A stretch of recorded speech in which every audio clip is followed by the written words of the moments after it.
नमो महावदन्याय कृष्ण प्रेम पदायते कृष्णाय कृष्ण चैतन्य नामने गौरत्विषे नमो नमः। तो हम लोग श्री चैतन्य महाप्रभु का शिक्षामृत पढ़ रहे हैं और अध्याय 2 स्टार्ट कर रहे हैं। श्रील सनातन गोस्वामी वंदे अनंताद् भूतैश्वर्यम् श्री चैतन्य महाप्रभुम् नीचोऽपि यत्प्रसादात् स्याद् भक्ति शास्त्र प्रवर्तकः। एक बार फिर से पढ़ते हैं।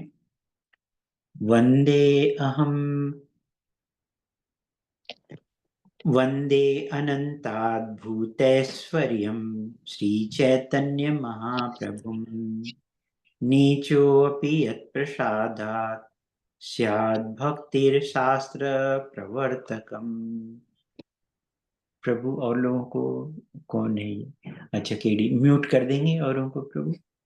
हरे कृष्णा। और आप स्पॉटलाइट पे दे दीजिए। हरि बोल। जिनके अनुग्रह अधम से अधम जीव भी भक्ति शास्त्र का प्रवर्तक हो जाता है।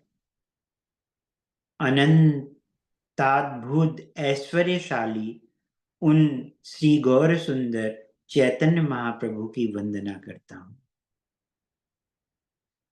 तो ये भगवान चैतन्य महाप्रभु के ऐश्वर्य के बारे में बताया गया हुआ कि जिनकी कृपा से, अनुग्रह मतलब कृपा, जिनकी कृपा से नीच से भी नीच व्यक्ति यानी अधम से भी अधम वो जो है भक्ति का प्रवर्तक अर्थात भक्ति का प्रचारक बन जाता है और एक बड़ा मतलब मिशन खड़ा कर देता है। और अनंत अद्भुत ऐश्वर्यशाली उन गौर सुंदर भगवान चैतन्य महाप्रभु को कि हम वंदना करते हैं। फिर आगे बोल रहे हैं, बताया जा रहा है कि चैतन्य महाप्रभु जो का संन्यास ग्रहण करने के बाद का ये आ रहा है डिस्कशन, और उसी में ही आएगा सनातन गोस्वामी के बारे में। संन्यास आश्रम ग्रहण करने पर श्रीमन महाप्रभु ने संपूर्ण भारतवर्ष का भ्रमण किया। इसी काल में वे बंगाल के मालदा जिले में भी गए। उस क्षेत्र में रामकेली नामक ग्राम में नवाब हुसैन के शासन के 2 मंत्री रहते थे। तो रामकेली जगह का नाम है जहां से फिर सनातन गोस्वामी आते हैं और ये दोनों भाई हैं। और जो षष्ठ गोस्वामी हैं उनमें रूप सनातन गोस्वामी, इनके एक और बड़े भाई थे उनका नाम अनुपम था, उनके बेटे जो है जीव गोस्वामी हैं। तो उस समय उनके नाम शाकर मलिक और दबीर खास थे। ये अपने को मुस्लिम नाम रख लिए हुए थे। क्या हुआ था कि ब्राह्मण थे ये दोनों मंत्री, लेकिन जो नवाब हुसैन था उसने बोला हुआ था कि अगर हमारी बात को नहीं मानोगे, हमारे यहाँ मंत्री नहीं बनोगे, तो मैं सभी को ये करूंगा, डिस्टर्ब करूंगा, मारकाट करूंगा। तो फिर उन्होंने उसके अधीन होकर के काम करना स्वीकार किया हुआ था। हरे कृष्णा। यही कुछ काल बाद श्री सनातन और श्रील रूप गोस्वामी कहलाए। तो जो साकर मलिक, सनातन गोस्वामी और दबीर खास जो है रूप गोस्वामी, श्री गौर सुंदर महाप्रभु की प्रेरणा से उन्होंने शासन कार्य को त्याग कर उनके संकीर्तन यज्ञ में सम्मिलित होने का निश्चय किया। तो उन लोगों ने प्लान किया कि अब हमें जो है छोड़ देना चाहिए। और उसके बाद तो फिर जब ऐसा प्लान किया है तो फिर आगे चल करके बताया जाएगा। यह निश्चित करके दोनों भाइयों ने अविलंब अपने को सांसारिक बंधन मुक्त करने के उद्देश्य से उद्योग आरंभ किया, बिजनेस। साथ ही उन्होंने 2 वैदिक ब्राह्मणों को वैदिक कृत्यों में नियुक्त किया जिससे भगवान श्री कृष्ण की सेवा में लगने के लिए उन्हें संसार से पूर्ण स्वतंत्रता प्राप्त हो जाए। तो 2 वैदिक ब्राह्मणों को वैदिक कृत्यों में नियुक्त किया, मतलब जो कार्य होते हैं ब्राह्मण के उसमें। और भगवान की सेवा में लगने के लिए जो है उन्हें संसार से पूर्ण रूप से स्वतंत्रता मिल जाए। श्री कृष्ण की सेवा में लगने के लिए उन्होंने संसार से पूर्ण स्वतंत्रता प्राप्त हो जाए उन्हें। इन प्रारंभिक कृत्यों को पुरस्चरण कहते हैं। इन कर्म कांडों में दिन में त्रिकाल, पितृश्राद्ध, यज्ञ, ब्रह्म भोज अनिवार्य है। ये जो कर्म कांड है उसमें बताया गया कि त्रिकाल मतलब कि पितृश्राद्ध और यज्ञ और ब्रह्म भोज। त्रिकाल मतलब कि सुबह में ये हो और दोपहर में यज्ञ हो और शाम को ब्रह्म भोज, ऐसा जो मेरी अंडरस्टैंडिंग है, क्योंकि सुबह, दोपहर और शाम ये त्रिकाल बोला जाता है, जो मेरी अंडरस्टैंडिंग है। समय का नियम पूजा, तर्पण, यज्ञ और ब्रह्म भोज, इन पांचों से पुरस्चरण की पूर्ति होती है। विधि विधान के प्रारंभिक ग्रंथ श्री हरि भक्ति विलास में ऐसे इन कृत्यों का विवरण है। तो जो हरि भक्ति विलास वो सनातन गोस्वामी ने ही लिखा हुआ है और उसमें ऐसा वर्णन किया गया है। उक्त कर्म कांड का अनुष्ठान करके दोनों में छोटे दबीरखास श्री रूप गोस्वामी शासन सेवा में अर्जित अपने विपुल धनराशि सहित घर लौट आए। वो घर चले आए अपनी राशि के साथ, धनराशि। उनके द्वारा लाए गए स्वर्ण और रजत मुद्राओं से एक बड़ी भारी नौका भरी गई। घर पहुंचने पर उन्होंने सबसे पहले उस संपदा के दो भाग करके एक भाग ब्राह्मणों और वैष्णवों में वितरित किया। इस प्रकार श्री भगवान की प्रीति के लिए अपनी संपत्ति के अर्धांश को उन्होंने भगवान की प्रेममयी सेवा में लगे जनों में बांट दिया, मतलब जो भगवान की भक्ति से जुड़े हुए उनमें बांटा। और श्री कृष्ण का ज्ञान होने के बाद उनकी प्रेम सेवा में यथार्थ रूप से संलग्न रहने पर उन्हें वैष्णव कहा जाता है। जो भगवान की लंबे समय से सेवा कर रहे हैं, उनका ज्ञान है, उनमें रियली प्रेम का उद्भव हुआ है, उनको वैष्णव कहा जाता है। हम लोग अपने को वैष्णव डायरेक्ट नहीं बोल सकते क्योंकि हम लोग अभी एस्पायरिंग हैं, मतलब वैष्णव नहीं, एस्पायरिंग वैष्णव। हम उस वैष्णव के चरण कमलों पे चलने की कोशिश कर रहे हैं। ब्राह्मण और वैष्णव दोनों को सदा भगवत सेवा में संलग्न माना जाता है। अतः श्रील रूप गोस्वामी ने उनकी महान एवं दिव्य स्थिति को देखते हुए उन्हें निजी संपत्ति का आधा भाग समर्पित कर दिया। तो जो उनका 50% धन था वो उनको बांट दिया। शेष धन का पुनः दो भाग किए गए। एक भाग का वितरण उन्होंने संबंधियों एवं परिवार के आश्रित सदस्यों में किया और दूसरा निजी आपातकाल के लिए रखा। तो 1/4 अगर टोटल जोड़ा जाए तो 1/4 आपातकाल करके लिए रख दिया और 1/4 जो है परिवारजनों के लिए जो उनके ऊपर आश्रित थे उनको दिया और 50% वो डोनेट कर दिया। इस तरह से देखा जाए तो यही वैदिक परंपरा है। निजी धन का ऐसा विवरण आध्यात्मिक ज्ञान में उन्नति के सब अभिलाषाओं के लिए बड़ा शिक्षाप्रद है। तो जो ये निजी धन है इसको जो है का वितरण जो है अगर आध्यात्मिक ज्ञान में उन्नति के लिए जो है जिस तरह से ये बांटा गया है वो जो है बहुत बड़ा शिक्षाप्रद है, जैसे उन्होंने किया हुआ है। प्रायः धनवान व्यक्ति अपनी सारी उपार्जित संपत्ति कुटुंबियों के लिए छोड़कर ज्ञान में प्रगति की इच्छा से गृह त्याग देता है। ज्यादातर सब संपत्ति घर वालों को छोड़ करके फिर वो घर बार छोड़ के जाते हैं या जो भी करें जो है गृह त्याग देता है। किंतु यहाँ श्रील रूप गोस्वामी का आदर्श व्यवहार अनुसरणीय है, मतलब उनको फॉलो करने योग्य है। अपने आधे धन का उन्होंने परमार्थ के लिए दान किया परमार्थ मतलब जो कि सबसे उच्च प्रकार का कार्य हो। ब्राह्मण और वैष्णव क्या काम करते हैं? ये भगवत सेवा में ही लगे रहते हैं। मैं तथाकथित ब्राह्मणों की बात नहीं कर रहा हूँ, जो रियली में जिनका गुण ब्राह्मण का है। ब्राह्मण परिवार में जन्म लेना अलग बात है, वो द्विज बंधु हो गए, लेकिन जिनके अंदर जो क्वालिटी है ब्राह्मणिकल क्वालिटी, और उसमें वो अमल कर रहे हैं, उस रास्ते पे चल रहे हैं, उन ब्राह्मण की बात हो रही है। कर्म कांड की भी नहीं बात हो रही, जो रियली में वास्तव में भगवान की सेवा का कार्य कर रहे हैं।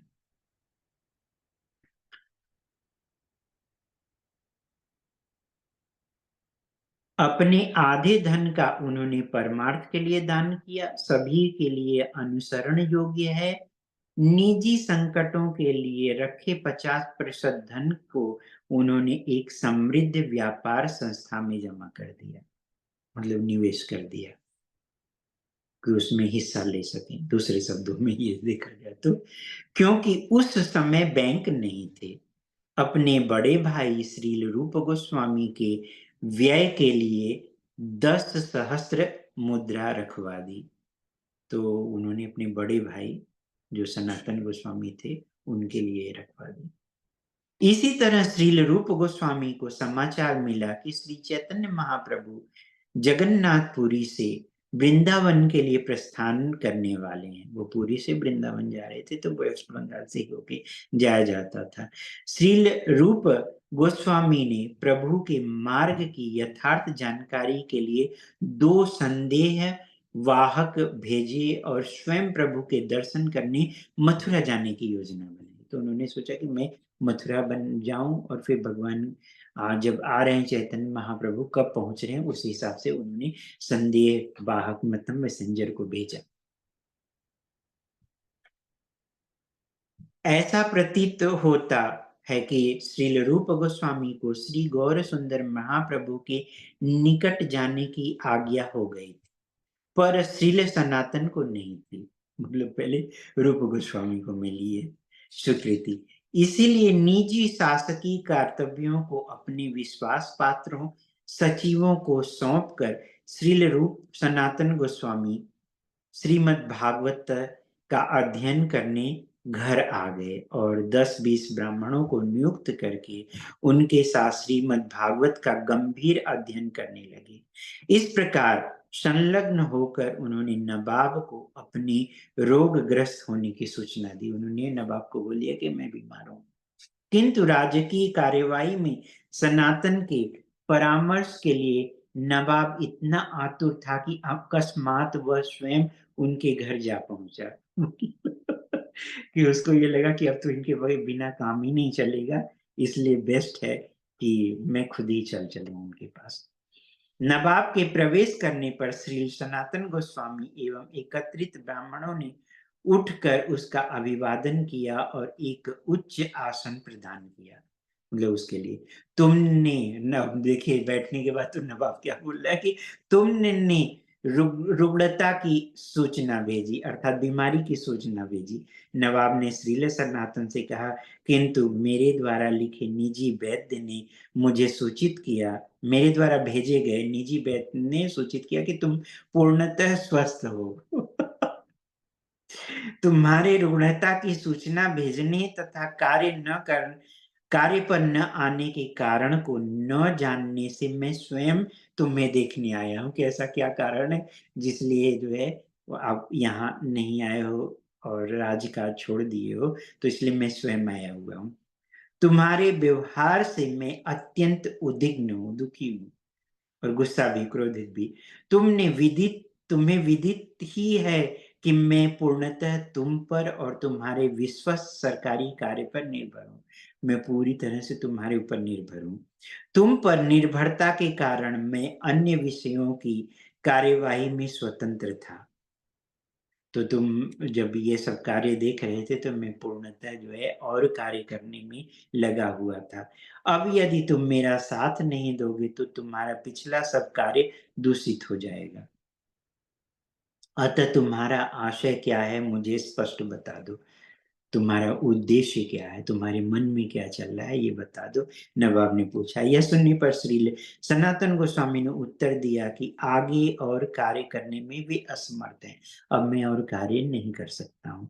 अतः नवाब उनको सौंपे कार्य के लिए किसी अन्य व्यक्ति की नियुक्ति करने की कृपा करे, इसलिए आप जो है किसी और को नियुक्त। यह सुनकर नवाब बहुत क्रोधित होकर बोला, तुम्हारा भाई, बड़ा भाई शिकार करता रहता है। ऐसे में अगर तुम भी शासन का त्याग करोगे तो सब कुछ नष्ट हो जाएगा। कहा जाता है कि नवाब श्रील सनातन से छोटे भाई जैसा व्यवहार करता था, मतलब बहुत रिस्पेक्ट देता था। देश के विभिन्न प्रदेश विजय करने और शिकार में व्यस्त रहने के कारण राजकीय प्रशासन के लिए वह पूर्ण रूप से श्रील सनातन पर निर्भर था। अतः उसने उनसे अनुनय की, तुम्हारे प्रशासन त्याग से शासन कैसे चल पाएगा? तो वो बोल रहा है कि तुम्हारा बड़ा भाई यानी कि नवाब जो है वो शिकार में व्यस्त रहता है, और तुम अगर ये सब काम नहीं करोगे तो कौन करेगा? मतलब रिक्वेस्ट भी कर रहा है कि राज्य का कार्य कैसे चल पाएगा, शासन प्रशासन। और बताया जाता है कि ये दोनों भाई जो है एक्सपर्ट थे। और सनातन गोस्वामी तो जब वृंदावन में आए हुए थे तो वृंदावन में रहते हुए भी लोगों को गांव में जाना, मिलना, फिर उनको सरम परामर्श देना, उसकी बेटी की शादी हुई या क्या चल रहा है, कैसे हो रहा है, किस तरह से किया जाए, ये सब पूरा वो लोग जो है सलाह देते थे लोगों को वृंदावन में रहते हुए भी। आप गौड़ के शासक हैं, श्रील सनातन गोस्वामी ने अत्यंत गंभीरता से उत्तर दिया।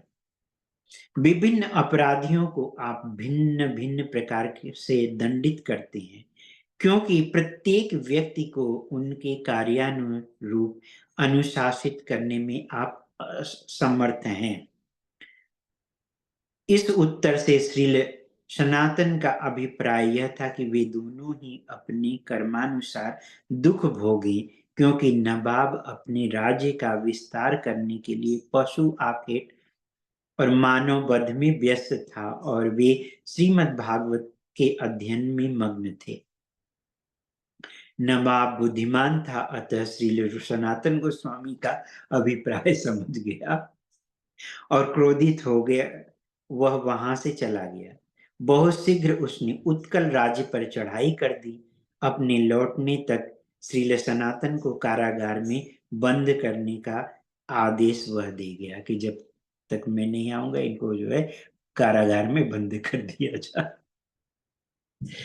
नवाब द्वारा अपने भाई के पकड़े जाने का समाचार सुन श्रील रूप ने उन्हें सूचित किया कि गौड़ में एक व्यापारी के यहाँ 10,000 मुद्रा जमा है।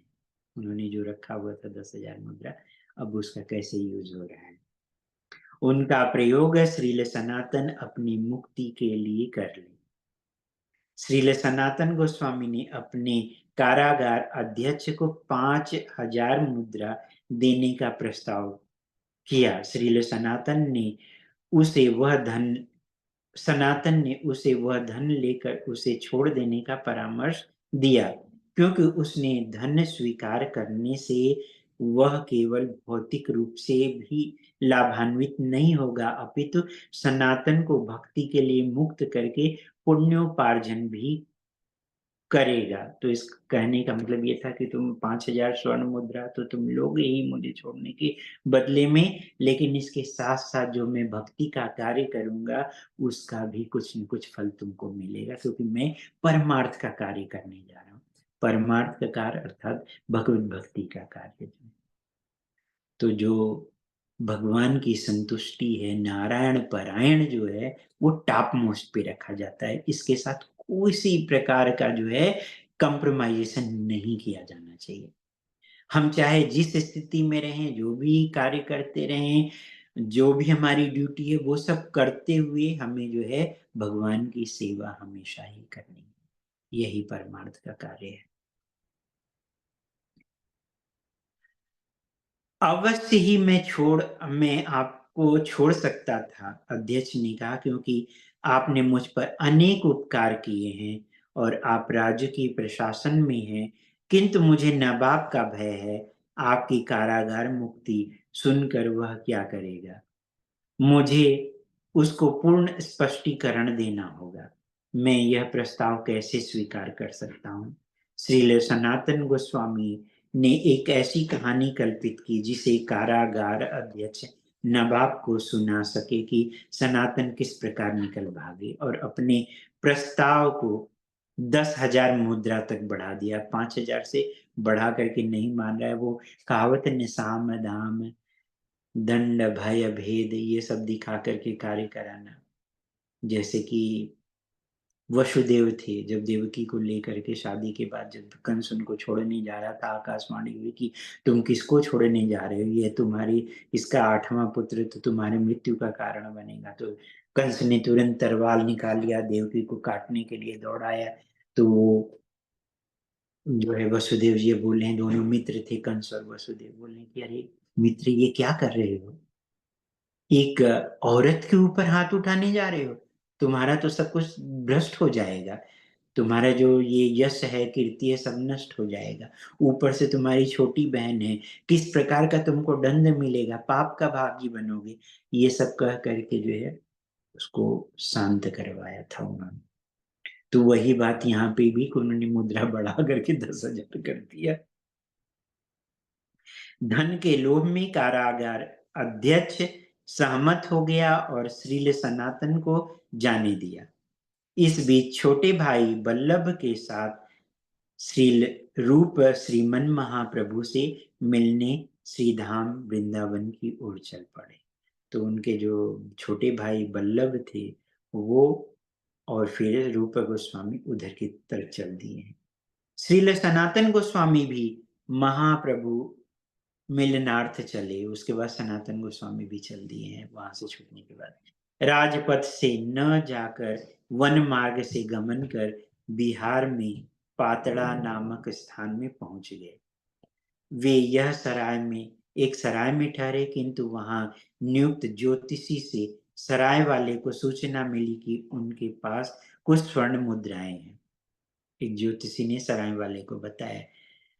अतः धन प्राप्ति की इच्छा से सराय वाला श्रील सनातन से कपट पूर्वक आदर से बोला, आप आज रात आप विश्राम करें। वह बोला, प्रातः काल इस बीहड़ वन में आपके निकलने की व्यवस्था मैं कर दूंगा।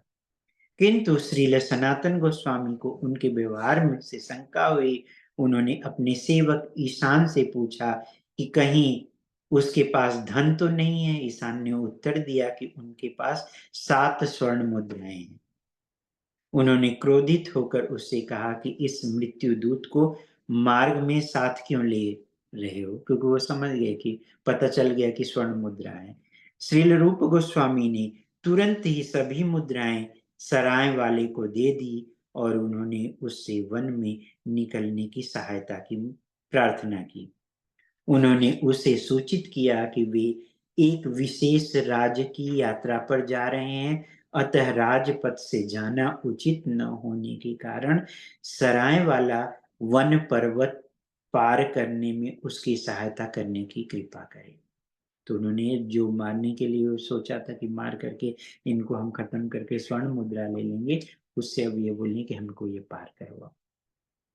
मुझे पता था कि आपके पास 8 स्वर्ण मुद्राएं हैं और उनमें उनके लिए मैं आपको मारने की भी सोच रहा था। सराय वाले ने स्वीकार किया, पर मैं समझता हूँ कि आप इतने श्रेष्ठ मनुष्य हैं कि अब आपको ये मुझे देने की आवश्यकता नहीं। यदि तुम ये मुद्राएं नहीं लोगे तो कोई और मुझसे ले लेगा। सनातन गोस्वामी ने उत्तर दिया, संभव है इनके लिए कोई मेरी हत्या भी कर दे, अतः अच्छा होगा कि यदि तुम ही इन्हें ले लो, मैं इन्हें तुम्हें समर्पित करता हूँ। इसके बाद सराय वाले ने उनकी पूर्ण सहायता की तथा उसी रात पर्वतीय मार्ग से पार पहुंचवा दिया। मतलब जो बीहड़ रास्ता था वो क्लियर करवा दिया। पर्वतीय प्रदेश से निकलने पर श्री सनातन ने अपने सेवक से उसके पास बचे एक मुद्रा से घर लौटने का निवेदन किया। अब तुम भी घर चले जाओ। वे अकेले ही आगे जाना चाहते थे। सेवक के लौट जाने पर वे पूर्णतः स्वतंत्र हो गए। जीर्ण कंथा और कमंडल हाथ में लेकर श्रीमन महाप्रभु से मिलने के लिए आगे चल दिए। मार्ग में शासन में नियुक्त अपने एक धनाढ्य संबंधी से उनकी भेंट हुई। उनके विशेष आग्रह पर श्री सनातन गोस्वामी ने उनका एक बहुत उत्तम कंबल स्वीकार किया। फिर उनसे विदा लेकर श्रीमन महाप्रभु के दर्शनार्थ उन्होंने वाराणसी के लिए प्रस्थान किया। तो पहले लोग जो है कंधे पे कंबल रख के चलते थे। मुझे याद है मेरे दादाजी जब जाते थे हमारी बुआ हुआ के यहाँ, तो पैदल ही हमारे यहाँ से 15-20 किलोमीटर की दूरी थी, चल देते थे। तो उनके साथ और एक दो लोग रहते थे जो पानी वानी डाल के नहलवाते थे। मुझे याद है वो भी दादा ही थे, उसी उनके ही एज के, लगभग थोड़े छोटे। तो उनका सामान लेके चलते थे और ये अपना कंबल, कंधे पे कंबल लेके चलते थे। तो वैसे ही कंबल रखना बहुत ही श्रेयस्कर होता है। जहां जरूरत पड़ी बिछा दो, ओढ़ लो, कठिनाई न रहे जो है। तो ये उस टाइम का चलन था। अब तो सब कुछ इजी हो गया, हेलीकॉप्टर या हवाई जहाज से निकल जाओ, 1 घंटे में यहाँ से वहां पहुंच। लेकिन पहले ऐसा नहीं था। मार्ग में कौन सी कठिनाई आ जाए, कहाँ क्या दिक्कत आए, इससे बचने के लिए था कि कुछ न कुछ होना चाहिए अपने पास।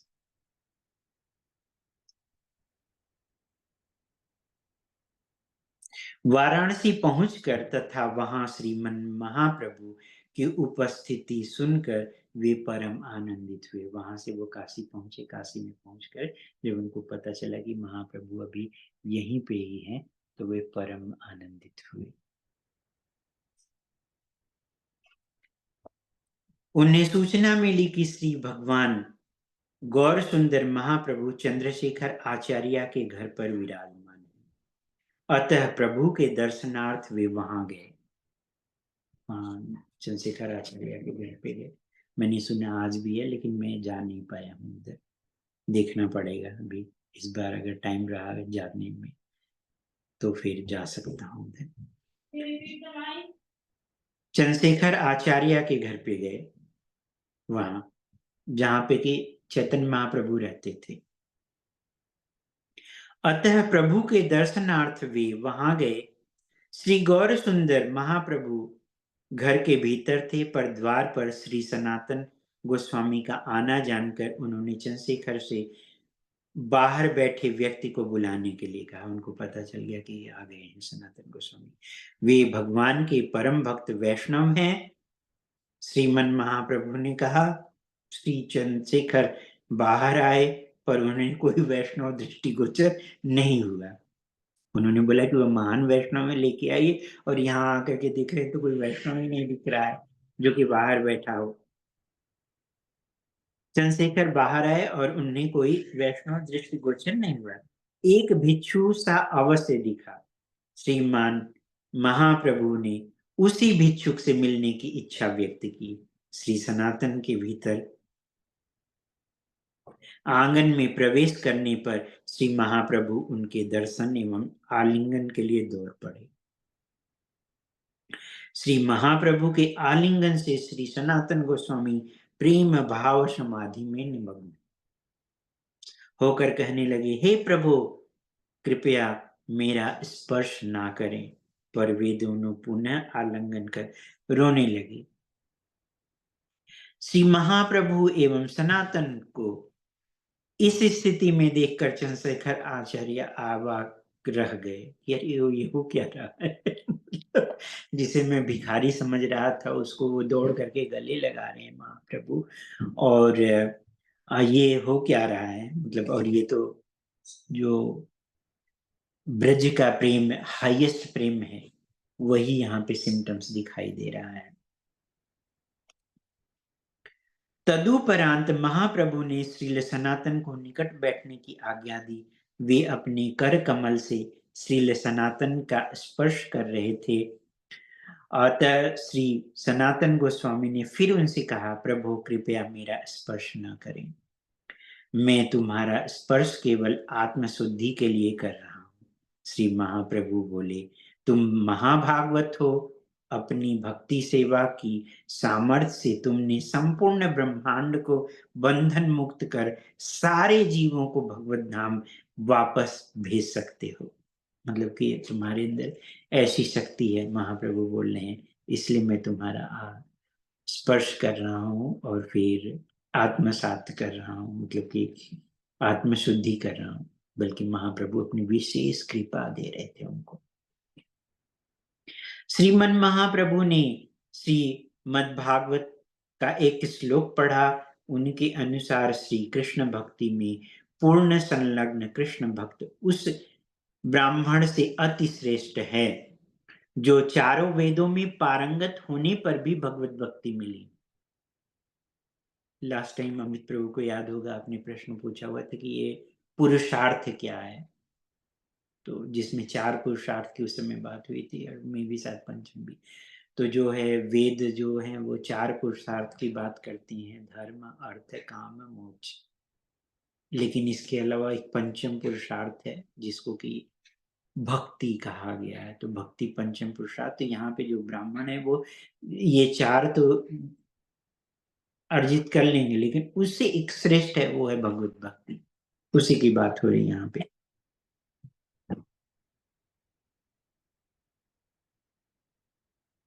तो जो चारों वेदों में पारंगत होने पर भी भगवत भक्ति से हीन हो, अपने हृदय में स्थित भगवान श्री कृष्ण के कारण भक्त सब स्थानों और वस्तुओं को परम पवित्र बना देता है। उनके प्रेजेंस से ही वैष्णव के दर्शन मात्र से क्या होता है, विष्णु का याद आता है। ओम अपवित्र पवित्रो वा सर्वावस्थांगतो स्मृत पुंडरीकाक्षम सह वायाभ्यंतर शुचि।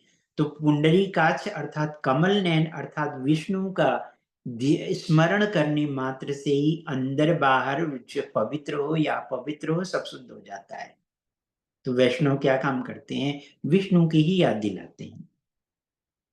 तो इसलिए उनके दर्शन मात्र से ही शुद्ध हो जाते हैं।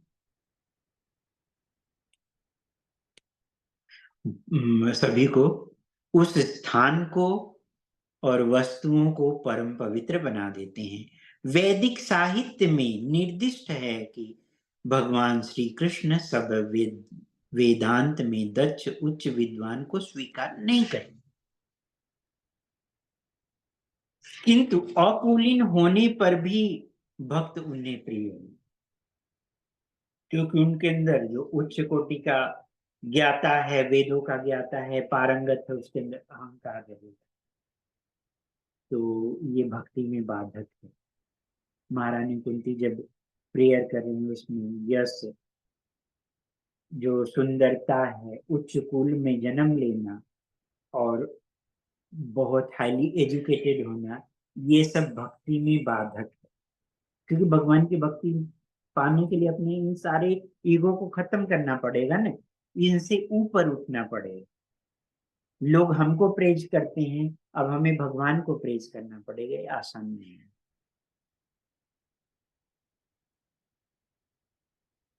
समर्पण, दूसरे शब्दों में ये बोले।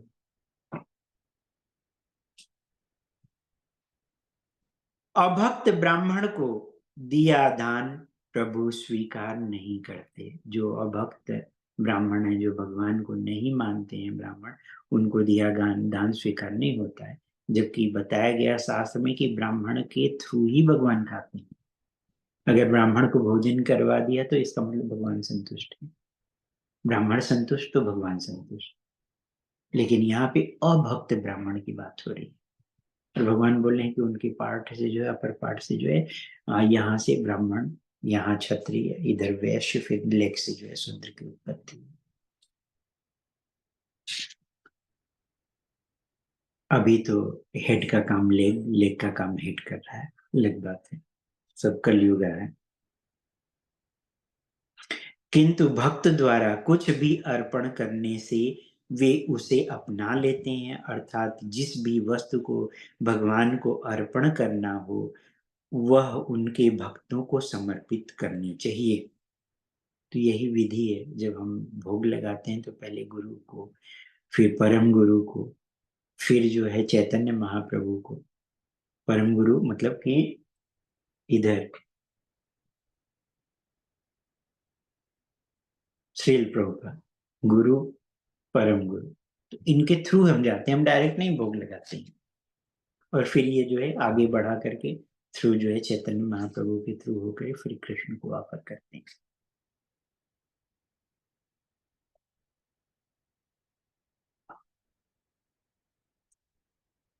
अर्थात जिस भी वस्तु को भगवान को अर्पण करना हो वह उनके भक्तों को समर्पित करनी चाहिए।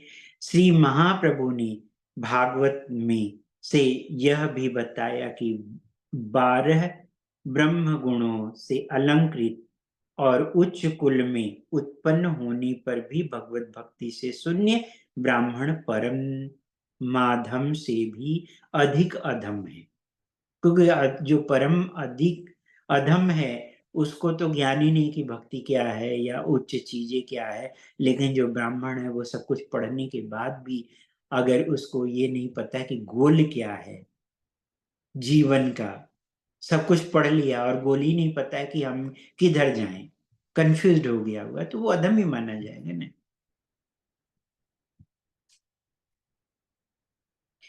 इसके ठीक विपरीत एक श्वान भोजी अर्थात कुत्ता खाने वाला चांडाल कुल में जन्मा भक्त अपने कुल को शुद्ध करके पूर्व उत्तर की सत सत पीढ़ियों की भी मुक्ति कर सकता है। अर्थात कोई अगर चांडाल परिवार में, निम्न कोटि की तो बात ही छोड़ दी, चांडाल की, जिनको टच भी करना ये लगता है कि नहीं ये कुत्ता खाने वाला है इसलिए इसको टच नहीं किया जाए, ऐसे परिवार में जन्मा हुआ भक्त जो है सत सत पीढ़ियों को जो है वो जो है मुक्ति करवा देता है। अभिमानी ब्राह्मण तो अपने को भी पवित्र नहीं कर सकता। हरि भक्ति शुद्धोदय 13.2 का वचन है, अश्नो फलम त्वादृश दर्शनम हीतनो फलम त्वादृश गात्र शरीरम संगः जिह्वाफलं त्वादृशकीर्तनं हि दुर्लभा भगवता ही लोके। हे प्रहलाद, तुम जैसे भक्तों के दर्शनों से ही नेत्रों की सार्थकता है। आंखों का काम क्या है? भगवान का दर्शन करना। भगवान का दर्शन करना अर्थात भगवान के भक्तों का दर्शन करना, उनके थ्रू ही भगवान का दर्शन। तुम जैसे भक्तों के शरीर स्पर्श से ही देह की सार्थकता है, तुम जैसे भक्तों के गुणादि के कीर्तन से ही में ही जीवा की सार्थकता है। क्योंकि जगत में भगवत भक्त बड़े दुर्लभ हैं, सुदुर्लभा भगवता ही लोके। अर्थात इस जगत में जो है भगवत भक्त जो है सुदुर्लभ है। इस प्रकार भक्तों की महिमा का वर्णन करके श्री गौर सुंदर महाप्रभु ने कहा, सनातन तुम श्री कृष्ण सुनो, श्री कृष्ण अति दया में पतित पावन हैं। परम करुणा परम पतित पावन चैतन्य महाप्रभु को बताया गया। उन्होंने तुम्हें महारौरव नरक से निकाल दिया है। इस महारौरव की का श्रीमद् भागवत उस स्थान के रूप में वर्णन करता है जहां पशु वधिक और मांसाहारी जाते हैं। हम लोगों ने इसमें भी गरुड़ पुराण में भी महारौरव के बारे में पढ़ा हुआ था, नरकों का महत्व मतलब महिमा जो था। श्री कृष्ण की कृपा हो तो मैं नहीं जानता, सही, श्री कृष्ण की कृपा को तो मैं नहीं जानता, श्री सनातन गोस्वामी ने कहा, किंतु इतना अवश्य समझ सकता हूं कि मुझ पर आपकी अहेतु की कृपा है। आपने ही सांसारिक बंधन से मुझे मुक्त किया। श्री गौर सुंदर महाप्रभु ने उनसे जिज्ञासा की, तुम बंधन के किस प्रकार से छूट निकले? मैंने तो सुना था कि कारागार में हो। श्री सनातन ने अपनी मुक्ति का संपूर्ण वृत्तांत कर सुनाया। तुम्हारे भाइयों से मैं भेंट कर चुका हूँ। प्रभु ने उन्हें सूचित किया। मेरे निर्देशानुसार वे वृंदावन चले गए। तो ये उनके बारे में, रूप गोस्वामी के बारे में, कि वो वृंदावन चले गए हुए, उस बारे में वो बता रहे हैं। कोई प्रश्न या कमेंट? हरे कृष्णा।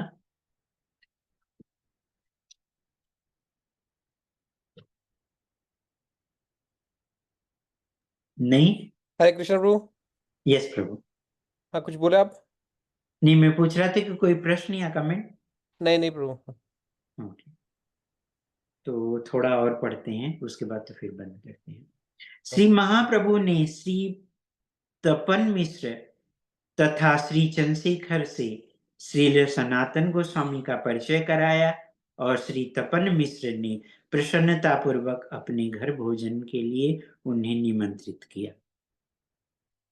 प्रभु ने श्री चंद्रशेखर से श्री सनातन का क्षौर कराने को कहा, मतलब कि बाल उल कटवा दिया जाए उनका जो है। प्रभु ने चंद्रशेखर से श्री सनातन का क्षौर कराने को कहा, जिससे वे सज्जन लगने लगे। श्री सनातन गोस्वामी की लंबी दाढ़ी श्रीमन महाप्रभु को उत्तम प्रतीत नहीं हो रही थी। स्नान एवं क्षौर के अतिरिक्त उन्होंने चंद्रशेखर से श्री सनातन गोस्वामी को नवीन वस्त्र पहनाने को भी कहा। स्नान करने के बाद श्री चंद्रशेखर ने उन्हें कुछ उत्तम वस्त्र दिए। जब श्री महाप्रभु को पता चला कि श्री सनातन ने नवीन वस्त्र स्वीकार नहीं किए, वरन तपन मिश्र के कुछ पुराने वस्त्र ही लेकर पहने हैं, तो वे अत्यंत प्रसन्न हुए। श्री महाप्रभु भिक्षा के लिए श्री तपन मिश्र के घर गए। श्री सनातन गोस्वामी के लिए थोड़ा भोजन रखने के लिए उनसे कहा। श्री तपन मिश्र ने श्री सनातन गोस्वामी को तुरंत भोजन नहीं दिया, अपितु प्रभु के भोजन कर लेने पर उनका प्रसाद अर्पित किया, जबकि श्रीमन महाप्रभु विश्राम कर रहे थे, तो उनका महाप्रसाद दिया। जो उनको भोजन दिया गया था महाप्रभु को, वो महा उनको दिया गया था, उनके खाने के बाद जो बचा हुआ था। विश्राम के बाद श्री महाप्रभु ने अपने एक भक्त महाराष्ट्रियन ब्राह्मण का श्रील रूप सनातन गोस्वामी से परिचय कराया। उस ब्राह्मण ने श्रील सनातन को काशीवास के समय में नित्य अपने स्थान पर भिक्षा करने को निमंत्रण दिया, कि जहां पे वो भिक्षा मांगते हैं वहीं पे आप आ जाइए। मतलब यहाँ पे बात आ रही, ब्राह्मणों को भिक्षा ही मांग के अपना जीवन गुजारा करते थे।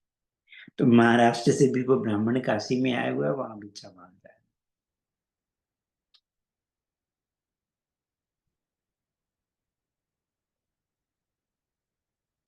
जब तक मैं काशी में हूं, तब तक द्वार द्वार में भिक्षा मांगूंगा, श्री सनातन गोस्वामी बोले। किंतु करुणा में श्रीमन महाप्रभु अवश्य आपका निमंत्रण स्वीकार करेंगे। श्रीमन महाप्रभु को श्री सनातन के इस व्यवहार से हार्दिक हर्ष हुआ, किंतु उनकी दृष्टि उस मूल्यवान कंबल पर गई जो अभी उनके एक रिश्तेदार ने दिया हुआ था, जो संबंधी जो पहचान वाले थे उन्होंने दिया हुआ था, तो उस पर गया, और जिसे श्री सनातन गोस्वामी की बहनोई ने मार्ग में दिया था। श्री महाप्रभु ने कुछ नहीं कहा, पर श्री सनातन समझ गए कि उनके शरीर पर ऐसे मूल्यवान वस्त्र का प्रभु अनुमोदन नहीं कर रहे।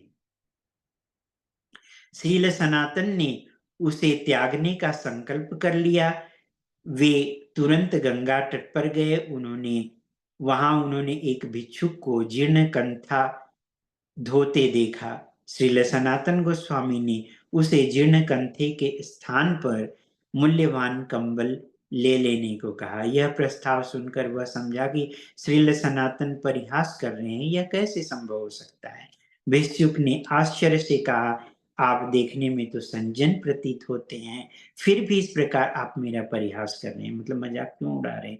आप इतना महंगा कंबल मुझे देने की बात क्यों करके मेरा मजाक उड़ा रहे हैं? वो इस तरह से समझा, मैं आपका परिहास नहीं कर रहा हूँ, मजाक नहीं उड़ा रहा हूँ।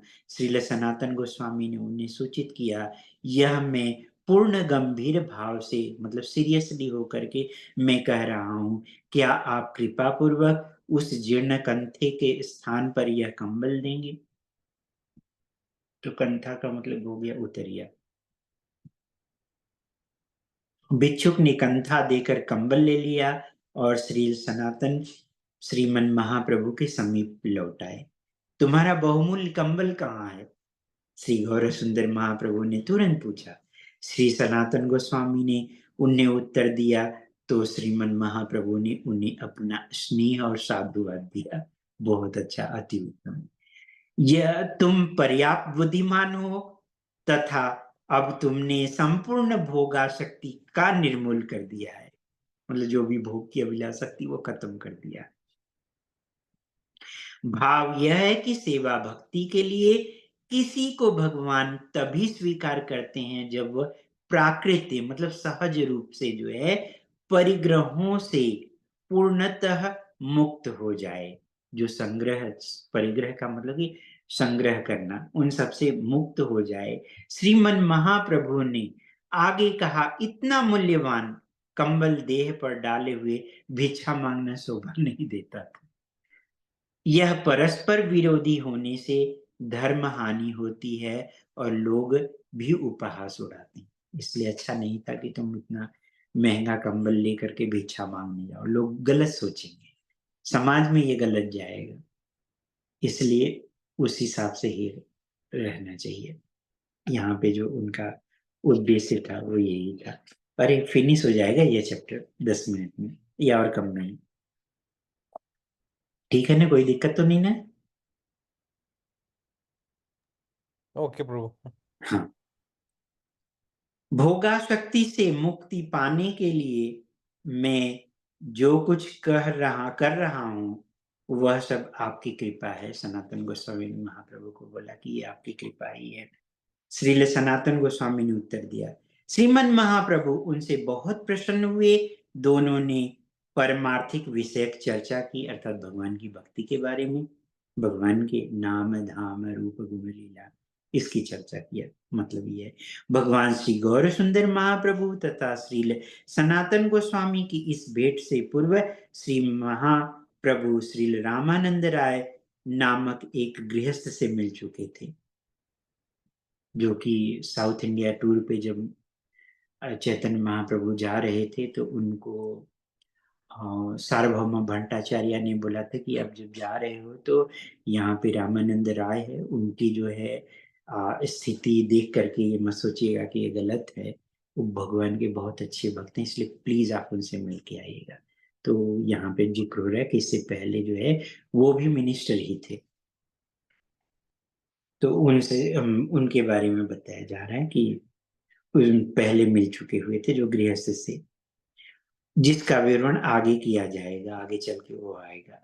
श्री महाप्रभु ने श्रील रामानंद राय से अनेक प्रश्न किए हुए थे, हमने पढ़ा है, अब ये याद नहीं आ रहा है कब पढ़ा है, लेकिन अभी रिसेंटली 1-2 महीने में पढ़ा है।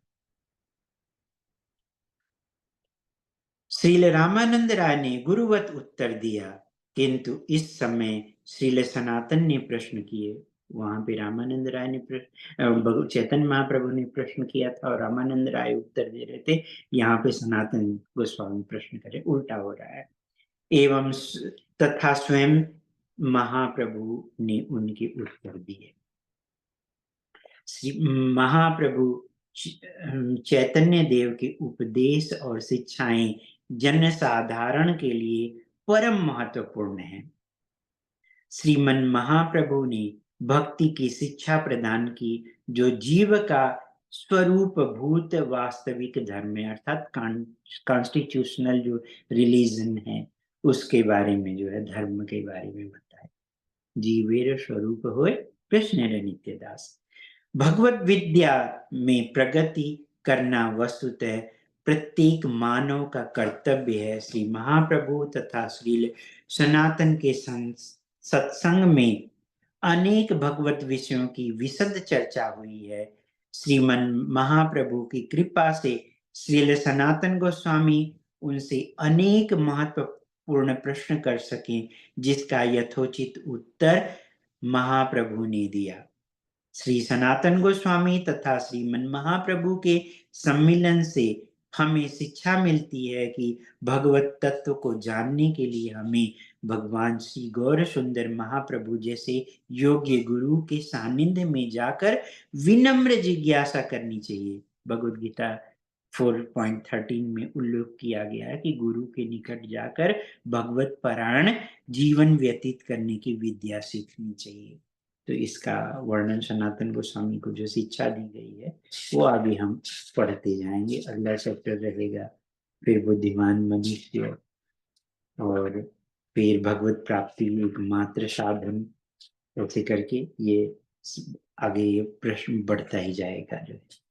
तो यहीं पे स्टॉप करते हैं, ये चैप्टर पूरा हो गया आज।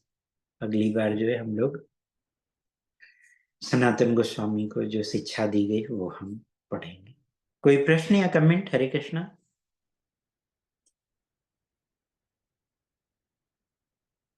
ओके, तो यहीं पे स्टॉप करते हैं। ओके प्रभु। वाञ्छाकल्पतरुभ्यश्च कृपा सिन्धुभ्येव च पतितानां पावनेभ्यो वैष्णवभ्यो नमो नमः। अनंत कोटि वैष्णव वृंद की जय। जय शिक्षाष्टकम की जय। जय चैतन्य महाप्रभु शिक्षामृत की जय। श्रील प्रभुपाद की जय। Gaura Premanandi Hari Hare Krishna. Thank you Prabhu. Hare Krishna. Thank you.